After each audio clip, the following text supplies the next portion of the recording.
आप सब पर सलामती हो। अब्दुल अहद साज का लिखा हुआ है, सवाल का जवाब था जवाब के सवाल में, गिरफ्ते शोर से छुटे तो खामशी के जाल में। बुरा हो आईने तेरा, मैं कौन हूं न खुल सका, मुझी को पेश कर दिया गया मेरी मिसाल में। बका तलब थी जिंदगी, शफा तलब था जख्म दिल, फना मगर लिखी गई है बाबे अंदमाल में।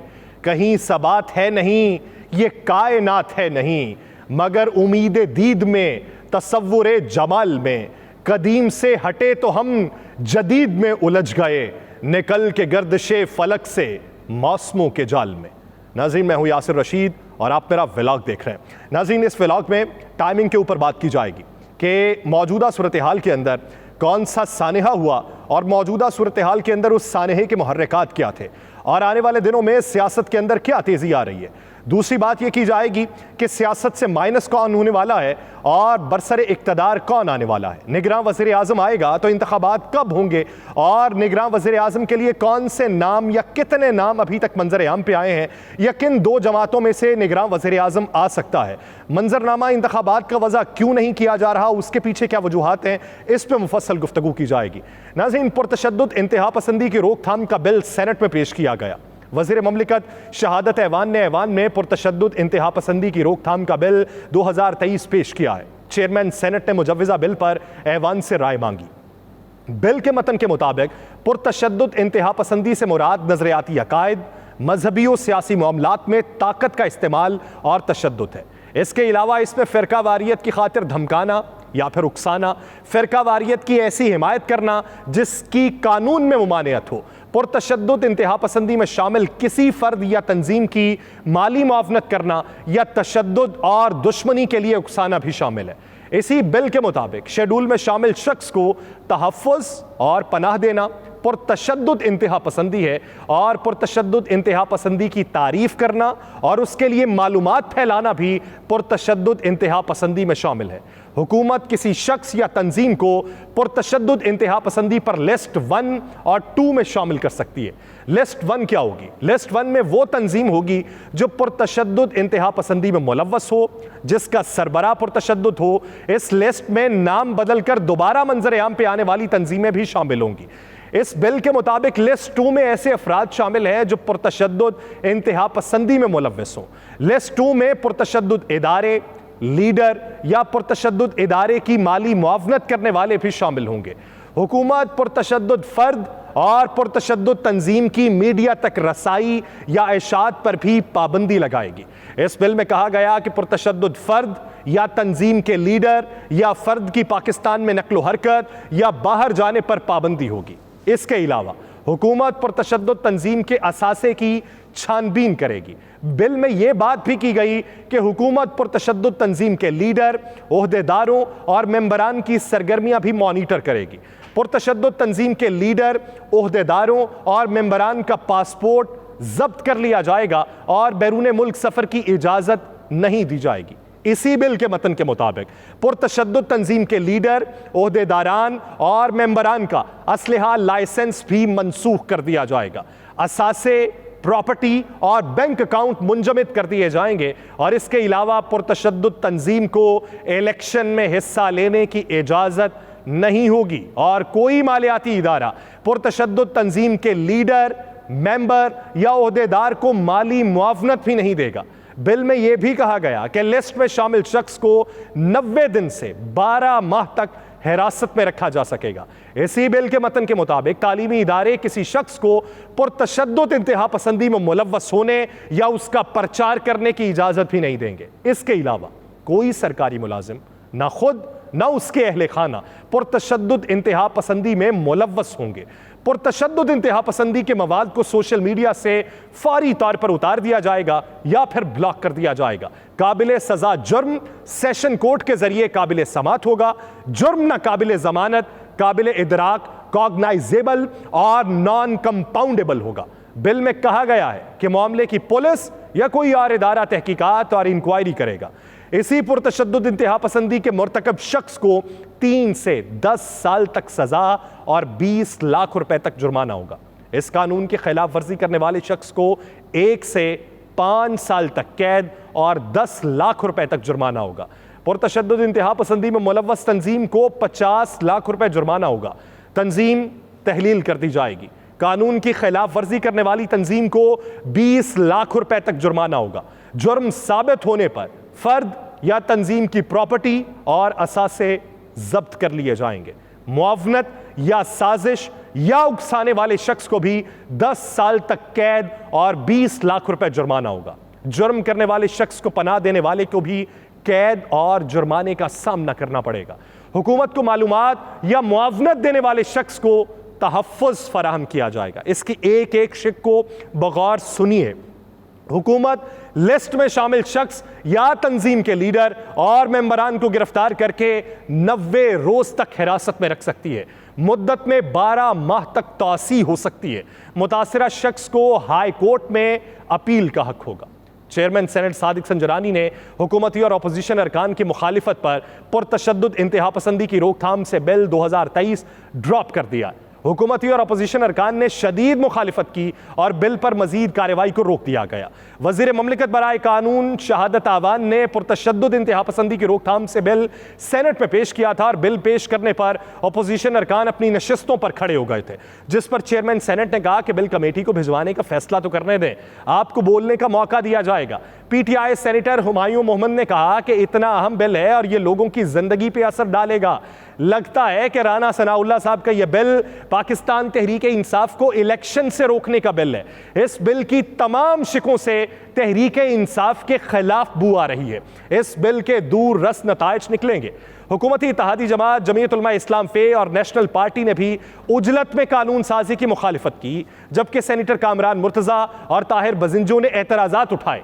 हुकूमती अरकान ने कहा कि एतमाद बिल लिए बिना कानून साजी नहीं करनी चाहिए।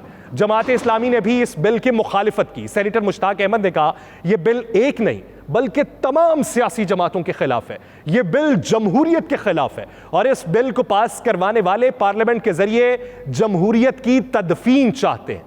यह मौजूदा सूरत हाल है। अब इसको शिकवार अगर पढ़ा जाए, यह देखें कि अगर एक शख्स अपना कोई बयान रिकॉर्ड करवाता है, उसका बयान रिकॉर्ड होने के बाद कारकुनान तक जाता है, कारकुनान उठते हैं और कारकुनान उसका कोई और मतलब ले लेते हैं, पुरतशद्दुद कार्रवाइयां जन्म लेना शुरू हो जाती हैं, तब भी उस पार्टी को तहलील कर दिया जाएगा। पार्टी इलेक्शन में हिस्सा नहीं ले सकेगी, पार्टी सरबराह गिरफ्तार हो जाएगा, 10 साल कैद का सामना करना पड़ेगा, 50 लाख रुपए जुर्माना होगा और नाम बदल कर भी पार्टी दोबारा बरसरे इक्तदार आने की ख्वाहां नहीं हो सकती। दूसरी बात, अगर उनके पास लाइसेंस याफ्ता असलहा मौजूद है, ये तमाम कदगने उन पे लगेंगी, लाइसेंस याफ्ता असलहा मनसूख हो जाएगा और उसका नया केस बनाया जाएगा। इसके अलावा अगर पार्टी के अंदर से लोग उस कार्रवाई में मुलव्वस नहीं होंगे तो भी वो मुआवनत के तौर पे देखे जाएंगे, क्योंकि वो आला ओहदों के ऊपर फाइज होंगे। गुज़श्ता 3 से 4 माह का अहाता कीजिए और उस अहाते में पूरा मंजरनामा कैनवस के ऊपर देखिए। एक एक रील आपको जो टेलीविजन स्क्रीन पर चलती हुई दिखाई दे रही है, वो आपको मंजर तमाम तर आया हो जाएगा। वक्त बड़ा मैटर करता है। इस वक्त के अंदर पाकिस्तान तहरीक इंसाफ ये समझती है कि हमारे खिलाफ ये बिल सेनेट के अंदर पेश किया गया है। अभी उजलत के अंदर इसे पेश किए जाने पर हुकूमती इत्तेहादी जमातों की तरफ से आवाज़ें उठना शुरू हुई हैं। जब इसके मंदरजात के ऊपर बात होगी, इसे मंजूर कर लिया जाएगा, फिर मंजरनामा क्या होगा। ये एक तरफ बिल का ऐवान बाला के अंदर पेश किया जाना था, तो दूसरी तरफ वज़ीर आज़म शहबाज शरीफ का एक निजी टीवी के इंटरव्यू का सामने आना था। इन दोनों में मुमासलत आपने देखनी है। वज़ीर आज़म शहबाज शरीफ कहते हैं कि 9 मई की साजिश का सरगना चेयरमैन पाकिस्तान तहरीक इंसाफ और पाकिस्तान तहरीक इंसाफ थे। शहबाज शरीफ साहब का यह भी कहना था कि 9 मई की साजिश में ख़वातीन, मर्द, सियासी जत्था, कुछ फौजी और उनके खानदान शामिल थे। 9 मई की साजिश करने वालों की कोशिश थी कि फौज का तख्ता उलट दिया जाए। वज़ीर आज़म ने कहा कि 9 मई की साजिश करने वाले पाकिस्तान में अनारकी और खाना जंगी चाहते थे। FIA की जानिब से Al-Qadir trust money laundering case में चेयरमैन PTI की गिरफ्तारी के बाद मुल्क के मुख्तलिफ शहरों में मुश्तइल अफराद की जानिब से तोड़फोड़ की गई थी, सरकारी इमलाक को नुकसान पहुंचाया गया था, यादगार शोहदा की बेहुरमती की गई थी। 9 मई के पुरतशद्दुद वाक़यात के बाद PTI के मुतअद्दिद रहनुमाओं ने पार्टी से लाताल्लुकी का ऐलान कर दिया था। याद रहे कि PTI से अपनी राहें जुदा कर लीं और फिर दूसरी पार्टियों के अंदर शामिल हो गए। कुछ PTI रहनुमाओं ने जहांगीर तरीन की इस्तेहकाम पाकिस्तान पार्टी को ज्वाइन किया, जबकि परवेज खटक और महमूद खान ने PTI पार्लियामेंटेरियन के नाम से पार्टी कायम कर ली। अब इस मौजूदा सूरत हाल के दौरान इजलास में आर्मी एक्ट की मंजूरी के अमल में PTI अरकान के किरदार का पाकिस्तान तहरीक इंसाफ की तरफ से जायजा लिया गया है और तर्जुमान ये बताते हैं कि सेनेटर शिबली फराज पर मुश्तमिल कमीशन मामले की जामे तहकीकात कर रहा है और पार्टी पॉलिसी से इनहराफ के मुर्तकिब अरकान के खिलाफ कार्रवाई की जाएगी। याद रहे कि गुज़श्ता दिनों सेनेट ने आर्मी एक्ट तरमीमी बिल भी मंजूर किया था, जिसके तहत सरकारी हैसियत में मुल्की सलामती और मफाद में हासिल मालूमात के गैर मजाज इंकशाफ पे 5 साल तक सख्त सजा दी जाएगी। पाकिस्तान और अफवाज पाकिस्तान के मफाद के खिलाफ इंकशाफ करने वाले एहलकार से ऑफिशियल सीक्रेट एक्ट और आर्मी एक्ट के तहत निपटा जाएगा। वजीर दिफा ख्वाजा आसिफ ने भी इसके ऊपर बातचीत की थी, लेकिन इस पूरे मंजरनामे में क्या आपको हर चीज दूसरी चीज से जुड़ी हुई दिखाई देती है? अगर कड़ी दर कड़ी ये चीजें जुड़ी हुई दिखाई दे रही हैं, तो एक तरफ जहां पे हुकूमती इत्तेहादी इस वक्त सरापा एहतजाज है, वहां पे हुकूमत में शामिल लोग भी इस पे सोच विचार कर रहे हैं कि अगर किसी एक के खिलाफ घेरा तंग करने की कोशिश की जाएगी तो ये कदगन, ये घेरा, ये फंदा किसी और के गले में भी पड़ेगा। सेनेटर मुश्ताक अहमद का कहना है कि ये जो बिल आप पेश कर रहे हैं, ये किसी एक पार्टी नहीं बल्कि तमाम पार्टियों के लिए गले का फंदा बन जाएगा।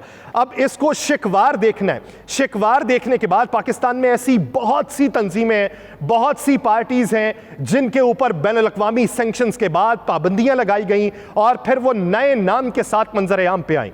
माजी में बेशुमार हवालाजात इसके मौजूद हैं जिसमें मसल की जमातें शामिल हैं। उन्होंने अपना नाम तब्दील किया और नाम तब्दील करने के बाद दोबारा अपने ऑपरेशंस को जारी रखा। मौजूदा सूरत हाल के अंदर अब उनके गिर्द भी घेरा तंग होगा और किसी एक जमात के गिर्द भी घेरा तंग होगा। लेकिन मुस्तकबिल करीब के अंदर पाकिस्तान की सियासत में कौन सा मंजरनामा वज़ा होगा, ये सोचने की बात है। लेकिन मोतबर ज़राए ये बताते हैं कि पाकिस्तान में मौजूदा सूरत हाल के तनाजुर में आज के दिन तक इलेक्शन होते इस साल में दिखाई नहीं दे रहे। इलेक्शन कब होंगे किसी को मालूम नहीं है, ना तो हुकूमत के अंदर लोगों को मालूम है, हुकूमत के अंदर लोग खदशात का इजहार कर रहे हैं, ना ही किसी और तरफ से अभी तक कोई पैगाम आया है इलेक्शन के हवाले से। जब इलेक्शन के हवाले से अभी मंजरनामा वज़ा नहीं है, अभी नाम जो गर्दिश कर रहे हैं बकौल वज़ीर दिफा ख्वाजा आसिफ के बाद पाकिस्तान पीपल्स पार्टी के सीनियर रहनुमा और वफाकी वज़ीर बराए आबी वसाइल खुर्शीद शाह ने भी निगरान वज़ीर आज़म के लिए 5 नाम शॉर्टलिस्ट करने की तस्दीक की है। 2 दिन पहले वज़ीर दिफा ख्वाजा आसिफ ने एक बयान में कहा था कि निगरान वज़ीर आज़म के लिए 5 नाम शॉर्टलिस्ट किए गए और निगरान वज़ीर आज़म का फैसला तमाम इत्तेहादियों से मुशावरत के बाद 1 हफ्ते में हो जाएगा। अब वफाकी वज़ीर बराए आबी वसाइल खुर्शीद शाह ने भी ख्वाजा आसिफ के बयान की तौसीक की है। उनका कहना है कि निगरान वज़ीर आज़म के लिए 5 नाम शॉर्टलिस्ट कर लिए गए हैं। खुर्शीद शाह साहब ने कोई नाम तो नहीं बताए, लेकिन उन्होंने ये कहा है कि निगरान वज़ीर आज़म के लिए शॉर्टलिस्ट किए गए नामों में सियासतदान और ब्यूरोक्रेट्स दोनों हो सकते हैं, ताहम किसी सियासी जमात का ओहदेदार निगरान वज़ीर आज़म नहीं बन सकता। उनका कहना था कि नहीं जानते कि निगरान वज़ीर आज़म के लिए इसहाक डार का नाम किसने दिया। 9 अगस्त को असेंबलियां तहलील कर दी जाएंगी और निगरान वज़ीर आज़म कौन होगा इसका हतमी फैसला PDM करेगी। दूसरी तरफ वज़ीर आज़म शहबाज शरीफ साहब ने एक इंटरव्यू में कहा कि उनकी हुकूमत की मुद्दत जो है वो 12 अगस्त की रात 12 बजे पूरी हो जाएगी। मुद्दत पूरी होने से पहले असेंबलियां तहलील करने की समरी सदर को इरसाल कर देंगे। इलेक्शन क्या ताखीर का शिकार हो सकते हैं, ये एक अहम सवाल है। इसी सवाल की कड़ी किससे जुड़ती है, ये भी बहुत अहम है। लेकिन अभी तक कोई भी नाम फाइनल नहीं है। मोतबर ज़राए ये बताते हैं कि बड़े घर से भी अभी कोई नाम नहीं दिया गया, लेकिन ये बात वाज़े है कि कोई ब्यूरोक्रेट का नाम नहीं आएगा। अगर कोई नाम आएगा तो सियासतदान का नाम आएगा। अगर कोई सियासतदान आएगा तो 2 पार्टीज में से आ सकता है, जिसका ताल्लुक पाकिस्तान पीपल्स पार्टी से हो सकता है या पाकिस्तान मुस्लिम लीग नून से हो सकता है। अब सोचिए कि जो नाम गर्दिश कर रहे हैं उसमें से कौन सा नाम ऐसा है जो बड़े घर को भी मंजूर हो, पाकिस्तान मुस्लिम लीग नून को भी मंजूर हो और पाकिस्तान पीपल्स पार्टी को भी मंजूर हो। यह वक्त बताएगा। लेकिन इस वक्त अगर आप देखें कि चीनी नायब वजीर आजम जो है वो पाकिस्तान के अंदर लैंड करने वाले थे, लेकिन उनकी लैंडिंग से 1 घंटा पहले बाजोड़ में जमीयत उलमा इस्लाम JUIFA के वर्कर्स कन्वेंशन में एक धमाका होता है। इस सानहे के नतीजे में 40 अफराद जाँ बहक हो जाते हैं। खार में ये जो सानहा पेश आया ये वर्कर्स कन्वेंशन के अंदर हुआ, जिसके नतीजे में मुतअद्दिद अफराद जख्मी हुए। इस वाक़े में 40 से ज़ायद अफराद के जाँ बहक होने की इत्तलात हैं और जाँ बहक होने वालों में JUI तहसील खार के अमीर मौलाना ज़ियाउल्लाह भी शामिल हैं। डिस्ट्रिक्ट हेल्थ ऑफिसर ने बताया कि DH के अस्पताल में 40 से ज़ायद अफराद की लाशें लाई गई हैं। धमाके में 150 से ज़ायद जख्मी हुए हैं, जबकि शदीद जख्मियों को आर्मी हेलीकॉप्टर से पेशावर मुंतकिल किया जा रहा है। डिस्ट्रिक्ट इमरजेंसी ऑफिसर बाजोड़ ने कहा है कि जख्मियों को तिमरगरा और पेशावर मुंतकिल किया जा रहा है और कई की हालत तशवीशनाक है। पुलिस के मुताबिक बाजोड़ 35 से ज़ायद जख्मी तिमरगढ़ा अस्पताल मुंतकिल किए गए हैं। पुलिस और कानून नाफिज करने वाले इदारों ने इलाके को घेरे में ले लिया है, जबकि इस वाक़े की नौइयत के हवाले से अब तक मालूमात सामने नहीं आई। Regional police officer Malakand Nasir ये कहते हैं कि बाजोड़ धमाका खुदकुश लगता है, इसके हवाले से तहकीकात जारी है। उन्होंने कहा है कि इस वाक़े की जगह से शवाहिद इकट्ठे कर रहे हैं और इलाके में सर्च ऑपरेशन जारी है। जमीयत उलमा इस्लाम खैबर पख्तूनख्वा के तर्जुमान अब्दुल जलील जान ने बताया कि वर्कर्स कन्वेंशन में 4 बजे के करीब मौलाना लाइक की तकरीर के दौरान ये वाक़या पेश आया और उन्होंने कहा कि MNA मौलाना जमालुद्दीन और सेनेटर अब्दुल रशीद भी कन्वेंशन में मौजूद थे, जबकि तहसील खार के अमीर मौलाना ज़ियाउल्लाह इस वाक़े में जाँ बहक हो चुके हैं। दूसरी तरफ जमीयत उलमा इस्लाम के सरबराह मौलाना फजलुर रहमान ने बाजोड़ में वर्कर्स कन्वेंशन में इस अफसोसनाक वाक़े पर इजहार अफसोस किया और वज़ीर आज़म वज़ीर आला KP से वाक़े की इंक्वायरी का मुतालबा किया। उन्होंने अपील की कि JUI के कारकुनान अस्पताल पहुँचें, खून की एहतियात दें और उन्होंने कहा कि कारकुनान को मैं तलकीन करता हूँ कि JUI के कारकुनान पुरअमन रहें। अब आप ये देखिए कि एक तरफ से बैनुल अक़वामी सतह का दौरा पाकिस्तान के अंदर होने जा रहा था और दूसरी तरफ ये वाक़या पेश आया। मैंने कल ये बात वाज़े तौर पे की थी कि बैनुल अक़वामी सतह के ऊपर कुछ बातें चल रही हैं कि कलअदम TTP जो है, जो अफ़गानिस्तान में इस वक्त बैठी हुई है, उसके साथ रवाबित अलकायदा के चल रहे हैं और वो पाकिस्तान में तखरीब काराना सरगर्मियाँ करने के लिए सरगर्म है, जिसका इनकार ज़बीउल्लाह मुजाहिद की तरफ से हुआ है। उन्होंने इस बयान की इजहार मजम्मत भी किया और इसके ऊपर वाज़े तौर पर यह जवाब दिया कि अफ़गानिस्तान की सरजमीन किसी और मुल्क के खिलाफ इस्तेमाल नहीं हो सकती। अभी ये कल की बात है, कल रिपोर्ट मंजर आम पे आती है और आज के दिन ये अफसोसनाक वाक़या पेश आ जाता है। इसी दौरान के जब पाकिस्तान के अंदर एक बिल भी पेश किया जा रहा है, इसी दौरान जब पाकिस्तान के अंदर निगरान वज़ीर आज़म के नामों पर भी गौर किया जा रहा है, इसी दौरान जब पाकिस्तान के अंदर मईशत की बेहतरी के लिए इक़दामात करने की बातें हो रही हैं, इसी दौरान के जब पाकिस्तान के अंदर पुरअमन माहौल को वज़ा किया जा रहा है, इसी दौरान जब किसी को दबाने की भी कोशिशें हो रही हैं, ये मंजरनामा वज़ा हो जाए तो बैनुल अक़वामी सतह के ऊपर पैगाम क्या जाएगा। इससे आप अंदाज़ा लगा लें कि इलेक्शन कितनी तवालत इख्तियार कर सकता है और उस तवालत के दौरान कौन कौन से इक़दामात पाकिस्तान में हो सकते हैं, यह भी आप सिर्फ जहन में मंजर कशी कीजिए। लेकिन ये बात याद रखिए कि जो नाम अभी 5 ज़ेरे गर्दिश हैं, या जो नाम मंजर आम पे आ रहे हैं या जिनके ऊपर अभी गुफ्तगू हो रही है, इसमें से कोई नाम भी फाइनल नहीं है। बड़े घर से अभी नाम आना बाकी है। मुझे दीजिए इजाज़त, अल्लाह निगहबान।